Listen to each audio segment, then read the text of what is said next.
Rahasolofindray be Radasimanina Jany, filoana morona ny Mady Tatoa, tompony andraikitra ny Mady Tatoa ato amin'ny Ediara eto Ambatomena.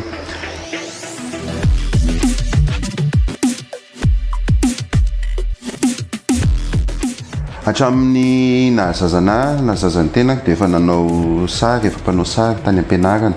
Efa tamin'izany ary manao sary dia hatramin'ny maîtressenay efa mividy sary mampanamboatra sary aty amina.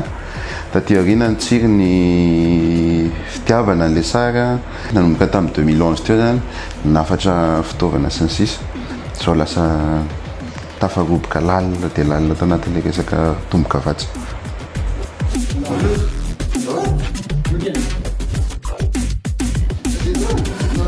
Ataoko daholo karazana tatouage rehetra, daba morona ary misy an'ilay style tribal reny, tribal polynésienne, géométrique, portrait, mandala. Fa ny spécialité amin'ny Mady Tatoa zany dia cover up reny. Ohatra hoe tsika malagasy indrindra maro be le tatouage taloha, ohatra hoe tatouage raté, tatouage efa simba moa zany fa tatouage ratsy. Dia efa melehibe le taona dia te hanavao an'ilay sary mba manaraka an'ilay vanim-potoana ankehitriny. Dia asiana sary vaovao indray eo amboniny. Manasa anareo tongava fa iny afaka mbola mahita lalana foana asiana sary vaovao eo amboniny. Ho anareo tovovavy koa na ramatoa mikasa hanao maquillage permanent dia manao an'ireny tsara izahay atao amin'ny Mady Tatoa, manao microblading koa, sourcil permanent, contour de lèvres reny.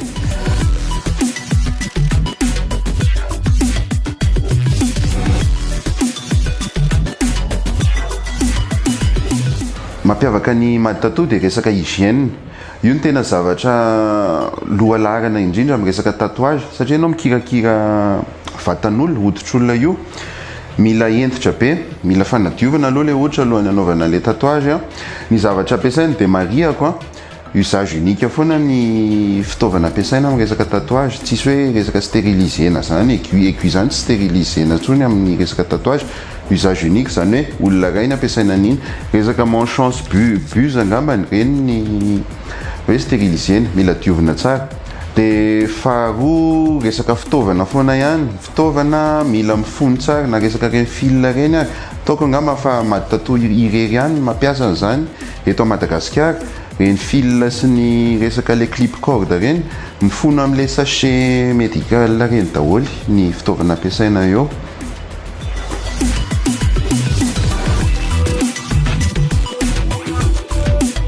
Je recommande Mady Tatoa à tous ceux qui veulent venir ici, enfin en tous les cas le travail est de qualité, l'accueil est de qualité, donc tout y est pour repartir à la maison satisfait.